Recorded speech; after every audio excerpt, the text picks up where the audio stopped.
So much for having me up here in your beautiful rural home. I hope everyone at Wet Hot Jewish Summer is aware it is Tisha B'Av, so I think we're all feeling appropriately solemn. But after Tisha B'Av comes Tu B'Av, the Jewish Valentine's Day. Nobody talks about Tu B'Av, but my family took it very seriously. Last year around the summer, I was over at my aunt's house with my cousin, who's a cisgender woman. Her name is Yardena. And my aunt was like, okay, Yardena, today is Tu B'Av, and you're 20 years old, so it's the perfect time for you to find a nice Jewish man for you to marry. And my cousin was like, do I really have to do this? My aunt was like, don't ask stupid questions, of course you have to do that. And my cousin was like, okay, well, where am I supposed to find this man? And my aunt was like, it's easier than ever these days, no need for a matchmaker, you go on the apps. And my cousin was like, you don't know the apps. And my aunt was like, yes I do, I know all the apps. And my cousin was like, okay, well what's the best app for me to find a nice Jewish man? And my aunt was like, that's easy, Grindr. And me and my cousin were like, you know that's a gay hookup app, right? And my aunt was like, no, it's not just for gay people anymore. I've heard they have women on there now.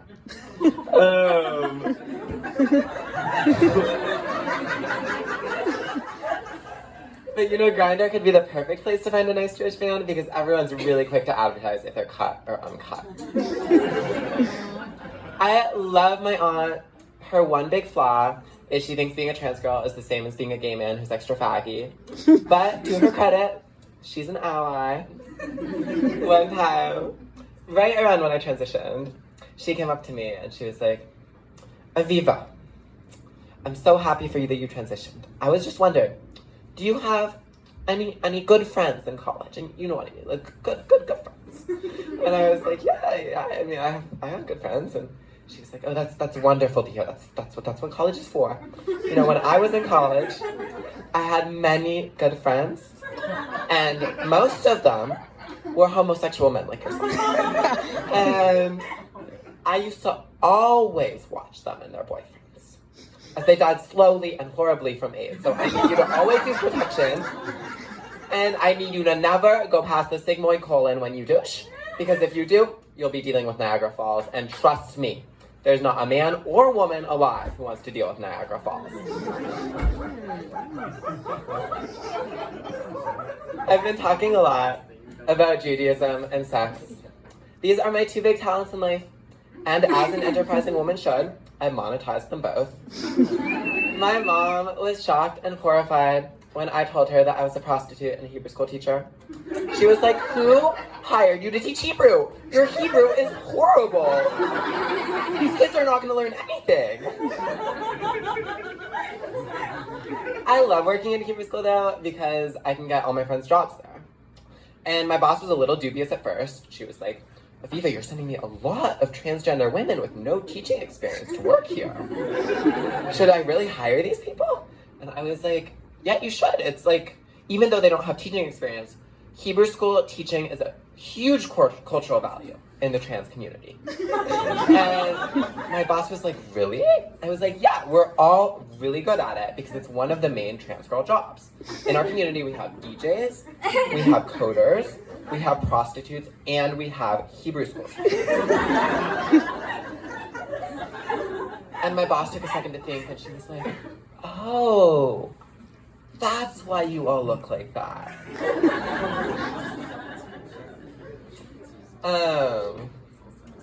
My ex-girlfriend, she really loved dating Jews. She's what we in the community call a bagel chaser. She likes Fran Drescher just a little bit too much. I love the word bagel chaser because it works on multiple levels. You know, you have your obvious, bagels are Jewish, chasers are chasers, but also bagels, just like Jews, have holes. And bagels, just like Jews, can have all sorts of things in their holes. Sometimes you got sesame seeds, sometimes you have a little lox, you have a little tomato. My ex loved it full of cream cheese. My personal favorite is when there's an onion down there, because I like it when they cry. Before my ex-girlfriend, I mostly dated cis men. This was very affirming to me right when I first transitioned because they treated me just like they would a cis woman. There was this one guy, he was being so sweet to me. You know, he talked to me for a full 10 minutes before he asked me for a picture of my pussy. And it was a bit of a problem for me at the time because I didn't have a pussy. So I did what any enterprising woman would. I covered up some stuff, I stretched out some other stuff. I sent over a photo. And the man loved this photo. He wanted me to come over right away. And I was like, okay, I'll come over. But you should know, this wasn't my pussy. This was the stretched out skin next to my asshole. And the man was like, what, can you send me a photo of your pussy yet? And I was like, no, I can't. I don't have a pussy. I'm transgender. But don't worry, I do have an onion up my butthole. And then he blocked me. Can you believe? I don't have a pussy yet, but lately I've been scheming to get my hands on one. But my surgeons have a 4-year wait time. And I told my dad about this 4-year wait time. And he was like, wow, the war in Ukraine really fucked up the supply chain for everything. And I was like, no, it's not the war in Ukraine. It's just a local economy issue. There are too many trans girls that want vaginas, and there are not enough cis girls giving their vaginas away. These cis women are hoarding their vaginas. I've heard there are some out there with inner and outer labia. I just want one. I prefer to have the inner one, but I'm not picky, I'll take the outer. I know it always really gets in the way of the razor, but I'm desperate. Cis women have given us so much. They've given us daytime television, they've given us Brandy Melville, but they won't give us their vaginas. Oh, my aunt, she really wants me to give birth to Jewish children. You know, I was dating this non-Jewish person for a little while, and when she found out, she called my mom. She was very concerned. She was like, how is Aviva going to give birth to Jewish children if she's dating this non-Jewish person? You know, we lost so many people in the Holocaust. If we don't have Jewish children, it's like Hitler won. I was like, there is a bigger issue here. I don't have a vagina yet. I cannot give birth to any children at all. My mom, though, she was not very happy when I told her that I wanted to get a vagina.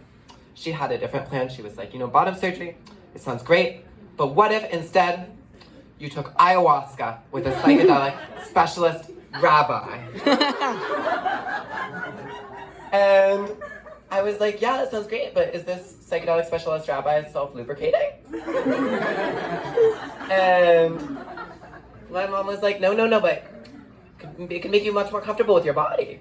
And I was like, well, if it's not self-lubricating, it's not gonna be comfortable at all. It'll be like getting fucked like a dry pile of leaves. I love to bake bread. It's probably one of my favorite things. And this bread is all organic, no pesticides. So from time to time, you might have a bug or two land in the dough. And one time, my twin sister was over, and she saw a bug land in the bread dough. And it completely ruined her image of my bread. She started calling this bread bug bread. She was convinced that there were bugs breeding in my bread, copulating, building businesses, starting cities. I could not deal with the slander of my bread. So I said, listen, Tempest, you can't keep calling this bug bread. We are two highly sophisticated transgender women. We're living in a cosmopolitan North American city, New York. And we are eating fair trade, artisanal, handcrafted, locally sourced, queer, woman-owned and operated sourdough bread. And my twin sister was like, no, Aviva. We are two slightly ethnic tranny hookers, and we are eating bug bread in a hovel in Queens. I've been the TS Jewess. I hope you have a wonderful rest of your night.